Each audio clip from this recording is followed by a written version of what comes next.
አክብሮታዊ ሰላምታችን በያላችሁበት ይድረስ። የሪፖርተር ወቅታዊ ነው። ሪፖርተር ወቅታዊ በኢኮኖሚያዊ ማህበራዊና ፖለቲካዊ ጉዳዮች ላይ እንግዶችን ባሉበት ድረስ በመሄድ ወይም ስቱዲዮ በመጋበዝ መልከታቸውንና ሀሳባቸውን የሚያዋጡበት ልዩ ፕሮግራም ነው። ዛሬም እንግዲህ በሪፖርተር ቆይታ ፕሮግራማችን አንድ እንግዳ ይዘን መተናል። የዛሬው እንግዳችን የትምህርት ሚኒስትር ዴኤታ ናቸው። ከዛ ባለፈ ደግሞ በስምረት ፓርቲ የስራ አስፈጻሚ አባል ናቸው። ፕሮፌሰር ክንደያ ገብረሕይወትን ዛሬ በቆይታ ፕሮግራማችን የተለያዩ ሀሳቦችን በተለይም ከትግራይ ክልል ፖለቲካዊ እንቅስቃሴ ጋር በተያያዘ እያነሳን አጠር ላለ ሰዓት ቆይታ የምናደርግ ይሆናል።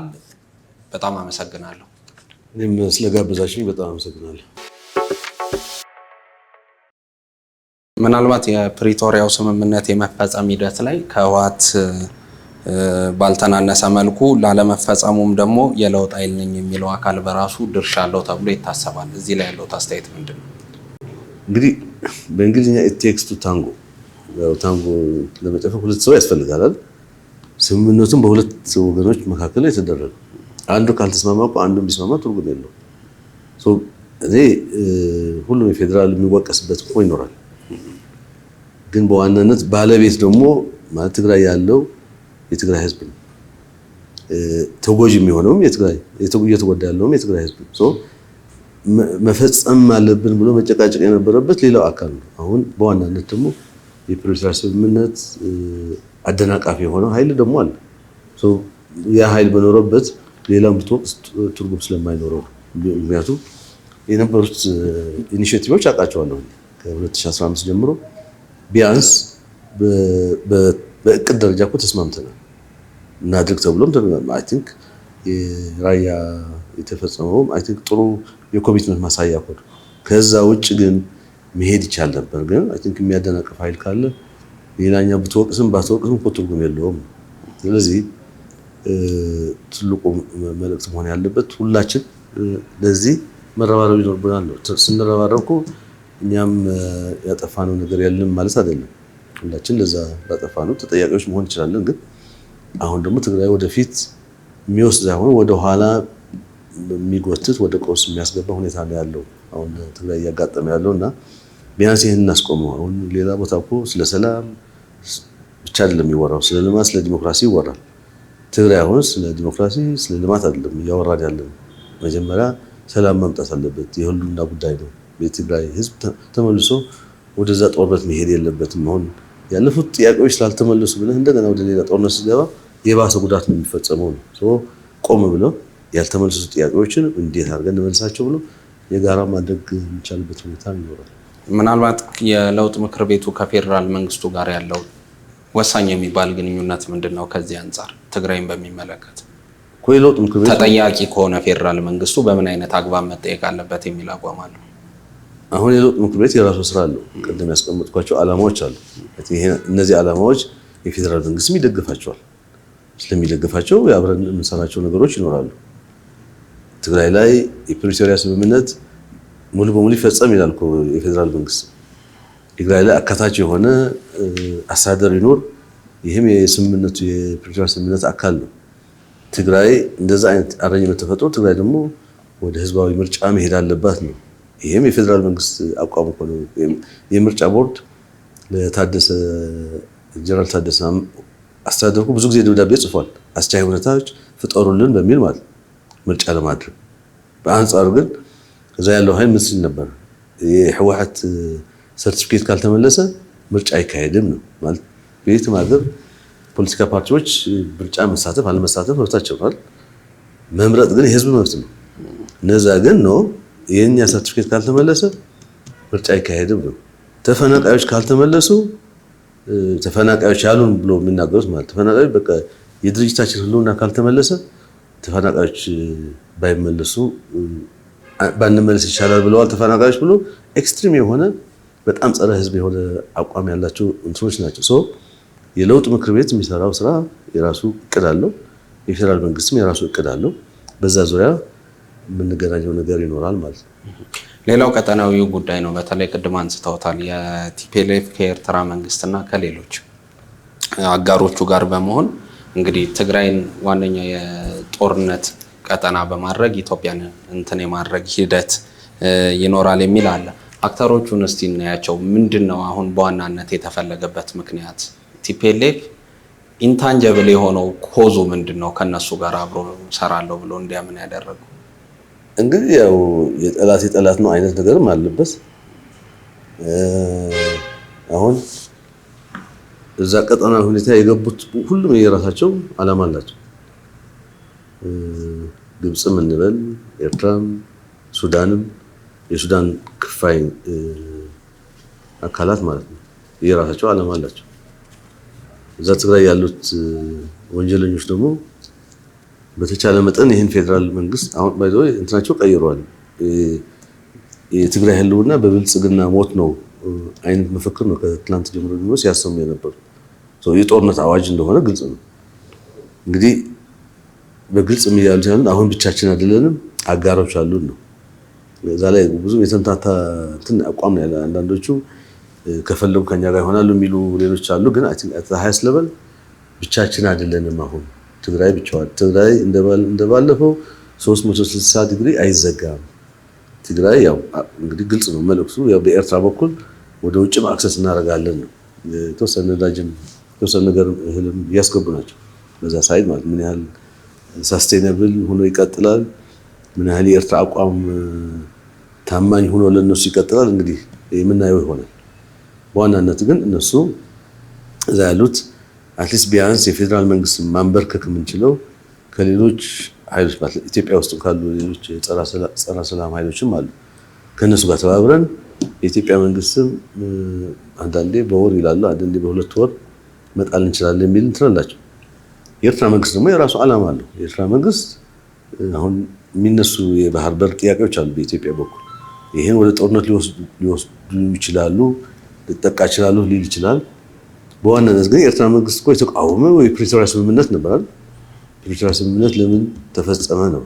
ለምን ትግራይ አላንበረከክም ነው። ያኔ በአድግራት በኩል ለመውረድ ተዘጋጅቶ የነበረው የኤርትራ ጦር አውቀዋለሁ እዛ ቅርብም ስለነበር ማለት ነው።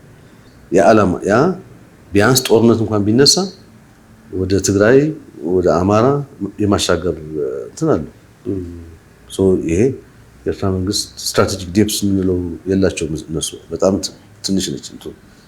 ብቻ ያል ጦርነቱ ከራሳቸው ማራቅ ነው። ለዛ ደግሞ እያስተማሯቸው ያሉት ትግራይ ያሉት ኃይሎች ቶሎ ብላችሁ የሰው ኃይል ሰብስቡ ነው።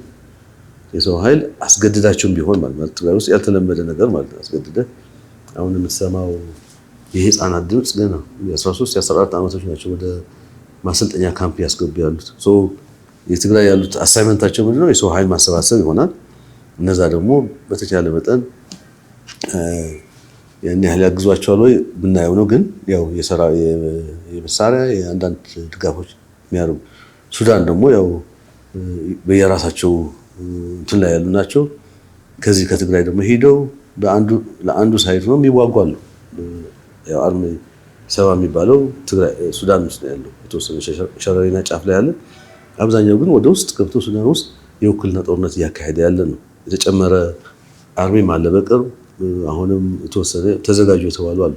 እነዚህ ለትግራይ የገቢ ማመንጫ ፕሮግራሞች ናቸው። ያው በዛ ምክንያት የሚሰበሰብ ዶላር ይኖራል። ሱዳን ላለው ኃይል ደግሞ የኃይል ሚዛን የሚያዛባ ኃይል ነው። ሱዳንም የራሳቸው ፍላጎት ይኖራቸዋል። ግብፅም ያው የምናውቀው ፍላጎት አለ በኢትዮጵያ ላይ። ሌሎች ደግሞ እነዚህ ኢትዮጵያ ውስጥ ያሉ ጸረ ሰላም ኃይሎች ደግሞ ያው አብረን ሆነን እነዚህ ሰዎች ከሁለት ከሶስት ዓመት በፊት አይን ለአይን የማይተያዩ የተለያዩ ድርጅቶች ናቸው። ግን አሁን ባለው ለዚህ ጸረ የኢትዮጵያ መንግስት ባለው ሁኔታ ግን ያው ተባብረው የራሳቸው አቋም ይዘው የራሳቸው ፍላጎት የራሳቸው ኢንትረስት ይዘው ተሰባስበው ያሉበት ሁኔታ ነው። ምናልባት በለውጥ ኃይሉ በኩል ወይ ለውጥ በትግራይ መምጣት አለበት ብሎ በሚያስበው ኃይል በኩል ስራዎች አልተሰሩም የሚል የፖለቲካ ስራዎች በሚገባቸው ልክ አልተሰሩም። ብዙዎች እርሶም አድምጦ ይሆናል ከሚነሳው ጉዳይ አንዱ ትግራይ ክልል ያለው ችግር እንዳለ ሆኖ ጂኦግራፊካሊ ችግር ሩቆ ትግልን መጀመሩ በራሱ ምን ያህል አዋጭ ነው የሚል ጥርጣሬ ውስጥ የሚገቡ አሉ። በዛው ልክ ደግሞ በሚገባው ልክ የሚሰራው ስራስ ምንድነው የለውጥ ኃይሉ የሚሉ ጥያቄዎችም ይነሳሉ። ምንድነው ይሄ ምክንያቱ ይሄ እንዲነሳ ያደረገው? አንደኛው ከዛ የሚመጣ የፕሮፓጋንዳ ሰለባ መሆን ነው። ይሄ ለውጥ ምክር ቤት ያሉት ድርጅቶች አብዛኞቹ ትግራይ ውስጥ ነበሩ እስከ ቅርብ ጊዜ። እንግዲህ በኋላም አዋጅ አውጥተው እስከ ሞት ቅጣት የሚፈረድባቸው በዝርዝር እነማን እንደሆኑ እኛም እናውቃለን። በዛ ምክንያት በቅርብ ያወጣሉ ወደዚህ ወደ ትግራይ ወደ አዲስ አበባ የመጡ። እኛ ትንሽ ቆየት ብለናል የወጣንበት ምክንያትም ይታወቃል። በግለሰብ ደረጃም የመኖርና ያለመኖር ጥያቄዎችም ስለነበሩ ማለት ነው። እንደ ስምረት ፓርቲ ስምረት እኮ ትግራይ ውስጥ መዋቅር አለ እስከታች ማለት ነው። በጣም የሚንቀሳቀስ ለውጡ ወደፊት ሊወስድ የሚችል ሙሉ መዋቅር አለ። ግን እንደ ህቡዕ ድርጅት ሆኖ ነው የሚንቀሳቀሰው። ምክንያቱም እዛ ውስጥ በየቀኑ የሚታሰሩ የስምረት አባላት አሉ። አይተን በተመሳሳይ ሌሎች አሁን በተለይ ወደ ለውጡ ምክር ቤት የገቡት ደግሞ እነሱ የሚሳደዱበት ሁኔታ አይ ቲንክ በየቀኑ በጣም ብዙ ነው ያለው። እንደዛ ሆነ ትግራይ ውስጥ ቪዚብል ሆነ መምራት እኮ አይቻልም። እኛ እኮ መጀመሪያ ከጀነራል ታደሰ ጋርም ተነጋግረን ጽህፈት ቤት እኮ ከፍተን ነበር መቀሌ። አንድ ቀንም አላደረም ጽህፈት ቤቱ። እንደውም በሆነ ተዘርፎ ነው ያደረው። ለዚህ ታጣቂዎች ገብተው ያው ያከራዩን ሰዎችን ትንሽ አስፈራርተው በኋላ ግን ጽህፈት ቤቱ እንዲዘጋ ነው ያደረገው። በዛ ሁኔታ እዛ ሆነ የምታገልበት ሁኔታ አይ ቲንክ ትግል ያው ተመራጭ የሚሆነው እዛ ሆነ ብትታገል ይመረጣል። ያ ማለት ግን ሌላም ቦታ ሆነ ከመታገል የሚያግድህ ነገር አይኖርም። አይ ቲንክ አንዳንዱ ኦቨርሬትድ ነው። ኦቨርሬትድ ማለት ብዙ ሰው በፊገር የሚታወቅ ሰው አዲስ አበባ ስላለ ብቻ ትግሉ አዲስ አበባ ያለው የሚመስለው ሰው አለ። ይሄ ስህተት ነው። አብዛኛው የኛ መዋቅር እስከታችም አለ የሚሰሩ ስራዎች አሉ። በፍጥነት ሂዷል ወይ የሚለው አይ ቲንክ ሁላችን የተለያየ ግምገማ ሊኖረን ይችላል። ግን አሁን ባለው ተጨባጭ ሁኔታ ትግራይ በሚያስፈልጋት የፖለቲካ ቁመና እየተንቀሳቀስን ነው ብላችሁ ታስባላችሁ? አሁን ለውጥ ፍላጎት እኮ አለ። አሁን ትግራይ ውስጥ የምታየው ተቃውሞ እኮ አለ። አልገፍ አልታፈስም ብሎ የሚታገል ወጣት አለ። ይሄ ፖለቲካ ስራ ስለተሰራበት ነው።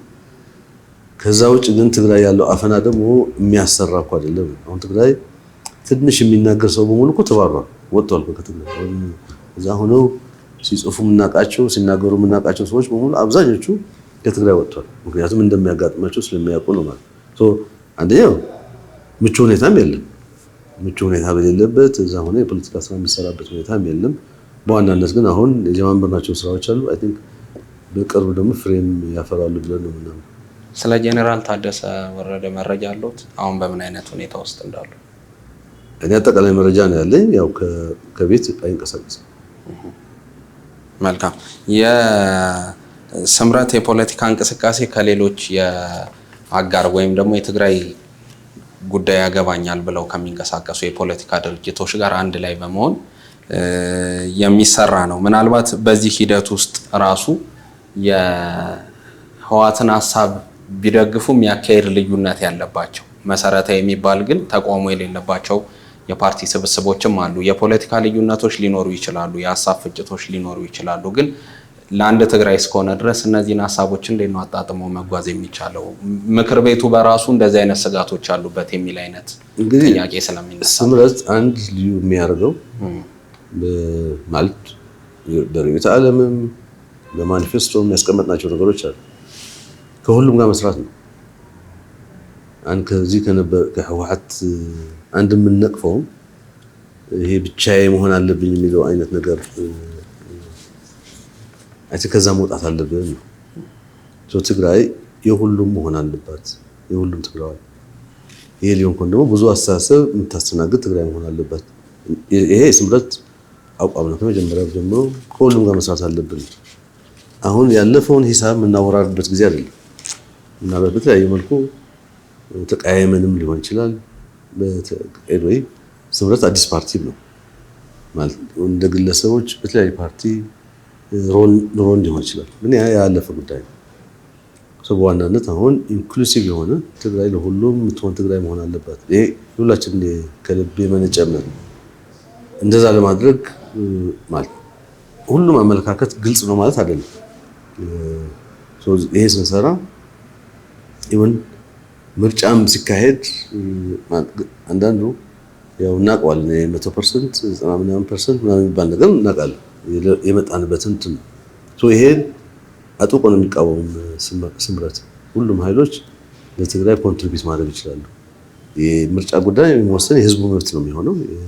የስምረት ፓርቲ እንትን አይደለም። በለውጥ ምክር ቤት ስንገባም መጀመሪያ እኮ ከተጀመረ ባይዘው ይሄ ምክር ቤት ይሄ ስብስብ ከተጀመረ ቆይቷል። መጀመሪያ የነበረን ጥቂት ነበር። ያው ስምረትም በኋላ ነው የጉባኤ ማድረጉ እውቅና የሚያገኘው። ግን ከመጀመሪያው ሀሳቦች ነበሩ በግለሰቦችም በተለያዩ ድርጅቶች። ወደ በቅርብ ምንድን ያለው ይሄን እናስፋው ነው። ሚኒመም ፕሮግራምስ ላይ አሁን የትግራይ ክሪቲካል ነገር የህልውና ጉዳይ ነው። ትግራይ ከሌለች እኮ ስለ ትግራይ የሚያወራ ፓርቲ ትርጉም አይኖረውም። ትግራይ እንድትኖር ማድረግ ነው። ሰላም እንዲመጣ ማድረግ ነው። ሰላም የሚቃወም ከሆነ እንግዲህ ምን አይነት ፖለቲካ ድርጅት ሊሆን እንደሚችል ሁላችን መገመት እንችላለን። ትግራይ ላይ አካታች የሆነ አመራር ማለት ዋተበር ኔም የሆነ ነገር ያስፈልጋል። ይሄ ፕላትፎርም ደግሞ የሚቃወም የለም፣ አብዛኛው ይስማማል። የሁሉም የሆነ ለሁሉም የሚያገለግል በተለይ ደግሞ የምርጫ አስቻይ የሆነ ሰዎች የሚያመቻች የሆነ መንግስት ነገር ያስፈልጋል ትግራይ ውስጥ። ይሄ አብዛኛው ሰው ይቀበለዋል። መጨረሻ ደግሞ ትግራይ መምረጥ አለባት ነው። ጥቂት ማለት ይሄ ሚኒመም ፕሮግራም ይባላል። ወደ ርዕዮተ ዓለም ወደ ምናምን የሚገባ አይደለም።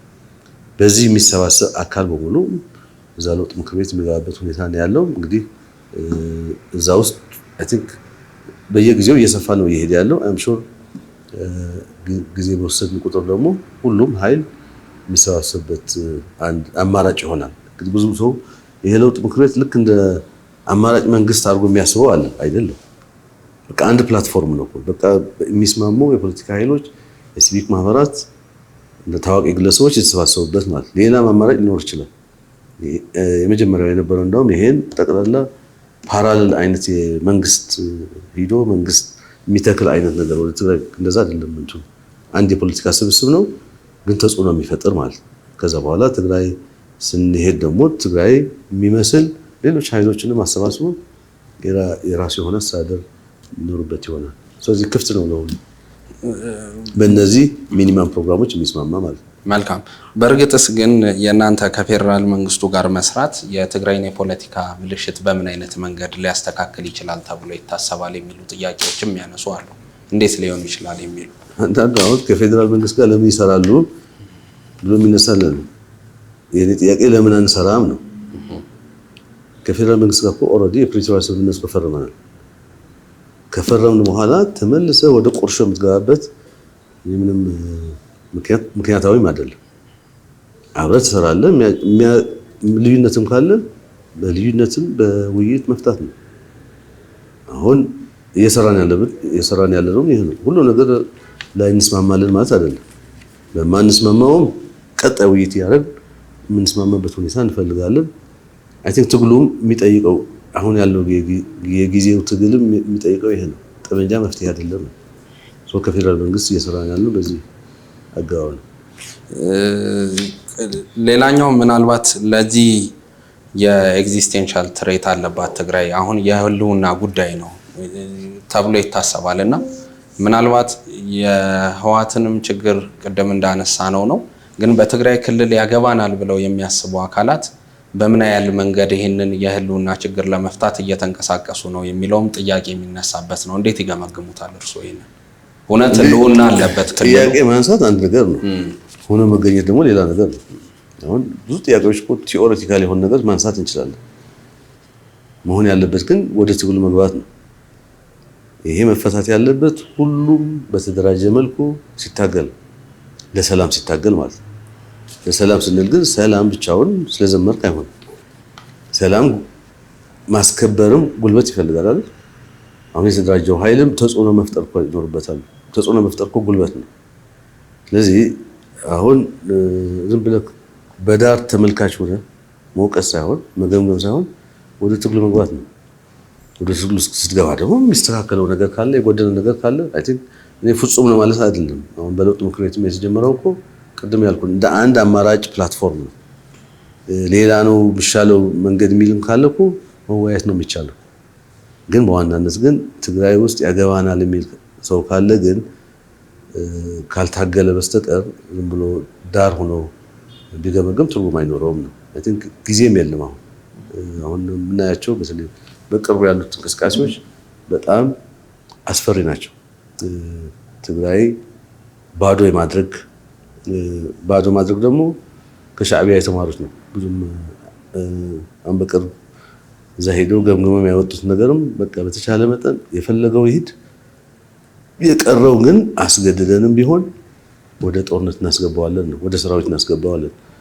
ያው እንግዲህ ኤርትራ ውስጥ ምንም ልማት የለም። የሁሉ አመታት የሚጠይቅ አካልም ያው ውጭ ሆኖ የሚታገሉ ኤርትራውያን አሉ፣ እነሱም ክብር አለን። ግን ኤርትራ ውስጥ ለውጥ መምጣት አልተቻለም ማለት ነው። የትግራይ ሁኔታ ወደዛ ደረጃ ከመሄዱ በፊት ሁላችን ተረባርበን ይህን ነገር ማስቆም ይኖርብናል። በዛ ደረጃ ደግሞ አሁን በለውጥ ምክንያት ሊሆን ይችላል፣ በሌላም አማራጭ ግን አይ ቲንክ የትግራይ ህልውና ኤክስቴንሽን ትሬት ሊያስቆም በሚችል መልኩ ግን ሁላችን መታገል ያስፈልጋል። ምንድነው ስጋቶት? የትግራይ መጻኢ ዕድል ሲታዩት ምንድነውስ መፍትሄው ተብሎ ሊታሰብ ይችላል? የሚቀመጡ ሴናሪዎችም ሊኖሩ ስለሚችሉ እንግዲህ ያው ስጋት እኮ ጦርነት ነው። ከጦርነት በላይ እኮ የሚያሰጋ ነገር የለም። የጦርነትን ዳፋ ሁላችን እናውቀዋለን። ምን ያህል ሰው ምን ያህል ወጣት አሁን በቅርብ የነበረው ጦርነት እንግዲህ ያኔ ዩኒቨርሲቲ ፕሬዚደንት የነበርኩበት ጊዜ ነው ማቃቸው ዩኒቨርሲቲ ተማሪዎች ነው በዛ ጦርነት መሀል ብዙ መምህራን ማለት የተማረ የምትለውን ለጉዞ ያጣነውና ይሄ እንዲደገም አልፈልግም። ይሄ እንዳይደገም ደግሞ ሁላችን ማለት ይሄ ስጋት ያለው ጦርነት ነው። ቅድም ያልኩት እነዚያ ሰዎች ደግሞ ቀውስ የመፍጠር አቅም አላቸው። ጊዜ በጨመርናቸው ቁጥር ቀውሱን የማስፋት እድል ይኖራቸዋል። ቀጠናዊ ማድረግ ብቻ ሳይሆን በሀገርም ደረጃ ማለት ይሄን ቀውስ የማስፋት እንትኖች አሉ። ኦልሬዲ አላያንስ አሉ እኮ ኦልሬዲ በሀገር የምናውቃቸው። ይሄን ማስቆም ነው መፍትሄው። ይሄን ማስቆም ይቻላል ደግሞ የሚል እምነት አለ። የተደራጀ እንቅስቃሴ ማድረግ ነው። ህዝባዊ ተቃውሞዎች አሉ አይደል ትግራይ ውስጥ። እነዚህ ተቃውሞዎች ተደራጅተው ትርጉም ባለው መልክ ይሄን ኃይል አደብ ሊያስገዙ በሚችሉበት ነገር ማድረግ ነው። አይ ቲንክ ይሄ ደግሞ ይቻላል። ባለፉት ዓመታት በርከት ያሉ እንቅስቃሴዎች ነበሩ። ቀደምም ሲሉኝ በተለይ በትግራይ የተለያዩ አደረጃጀቶች መሰረታዊ በሆነ መንገድ ተደራጅተው ለምንድን ነው ለውጥ ማምጣት ያልቻሉት እነዚህ አደረጃጀቶች? ታዲያ እኔ እዛ ያለው ግሩፕ ባህሪ እኮ ማወቅ ያስፈልጋል። እዛ እኮ አሁን በጣም ዝርፊያ ላይ ተሰማርተዋል። ሂውማን ትራፊኪንግ ላይ ያሉ ብዙ ወንጀል ይፈጸማል ማለት የተቃወመ ሰው በነገታው የት እንደሚገባ አይታወቅም።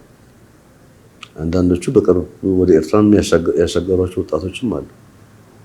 እንዲህ ባለበት እንግዲህ ይሄ ኃይል ለረጅም ዓመታት ሀብት ሲያካብት የነበረ መዓት ኔትወርክ ያለው ህዝቡን ወደ ፍራቻም ያስገባ ነው። ይሄ አንድ ለአምስት አደረጃጀት እኮ እስከታች ቤተሰብ መዋቅር ውስጥ ነው ያለው ድረስ ነው ያለው። ህዝቡ እርስ በርሱ እንዳይተማመን እንኳን አድርጎታል።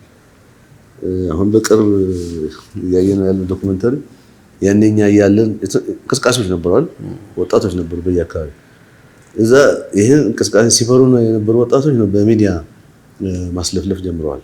በቃ እንደዚህ አድርገው ነው እንደዚህ አድርገው እንግዲህ እኔ ወጣቶቹን በስም አካልም እናውቃቸው አይደሉም። ግን በቃ ልክ አሁን ያለው ተቃውሞ ህዝባዊ ለማድረግ አይነት የሚመስል እንቅስቃሴ የሚያደርጉ ያሉ በፍርሃትና በጭንቀት የኖረ ክልል እኮ ነው። ምንም ተቃውሞ የማይስተናገድበት የነበረ ክልል እንዲህ በአጭር ጊዜ ህዝባዊ ተቃውሞ ስለተነሳ ብሎ ቶሎ ብሎ ተደራጅቶ ወደ ለውጥ ማምጣት መሄድ የሚቸገር ህዝብ ነው ያለው። አይ ቲንክ ይሄ ጊዜ ወስዷል። ባህሪያዊም ነው። ያው ከዚህ ከቲፒኤልኤፍ ጋር ያለው ቁርኝትም ሁላችንም እኮ የምናውቀው ነው። 17 ዓመቱ በእያንዳንዱ ቤት ያንኳኳ ጦርነት ነበር ያኔ። ከቲፒኤልኤፍ ጋር ሴንቲሜንታል የሆነ አታችመንት ነበር። አሁን የለም እሱ ሴንቲሜንት።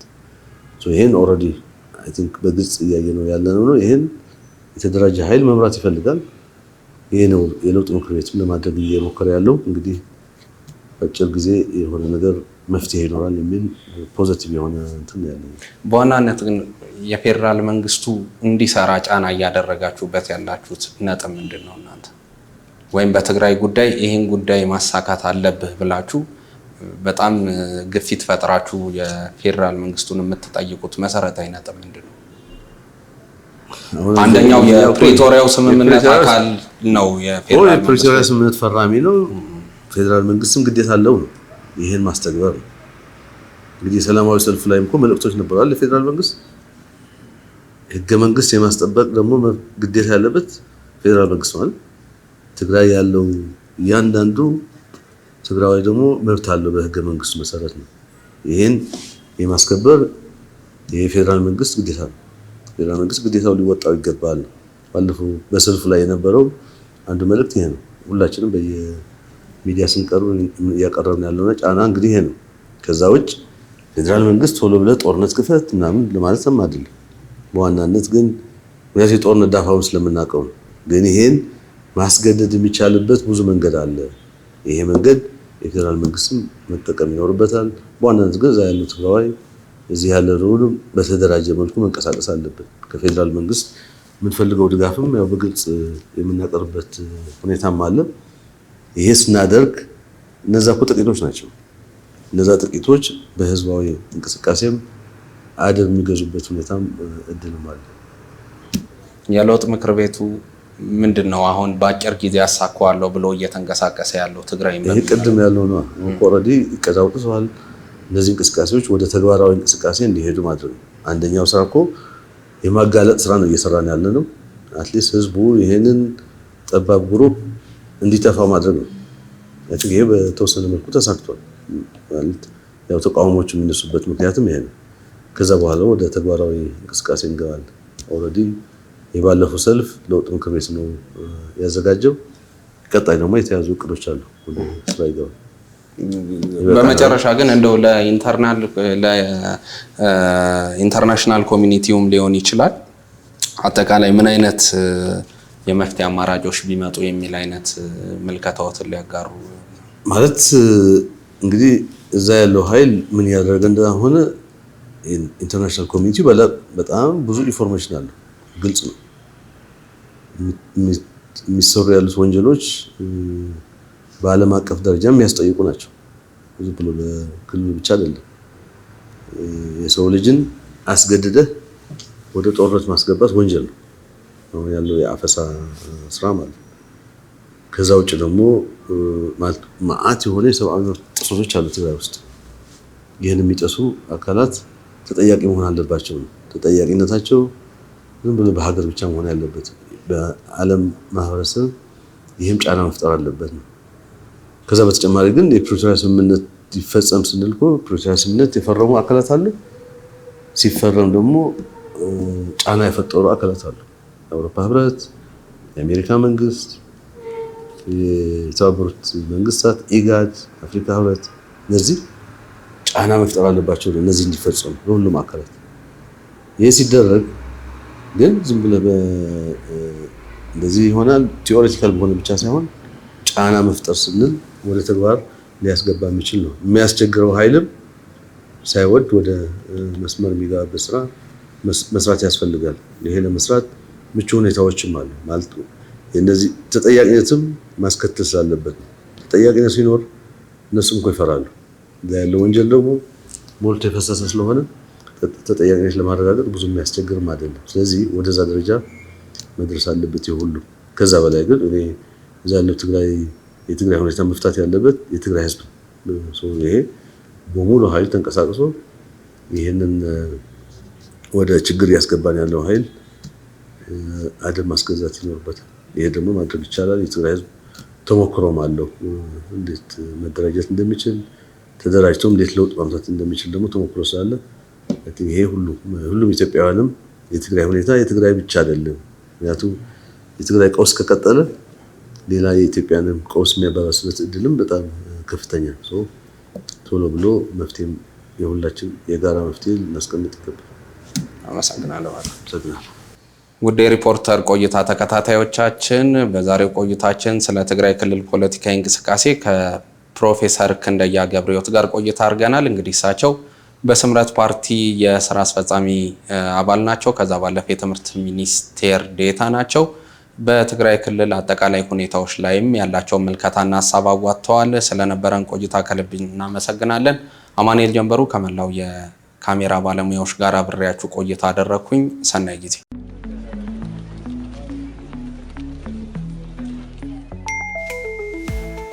ለሰራተኞች ደሞዝና ተጨማሪ ክፍያዎችን ለመፈጸም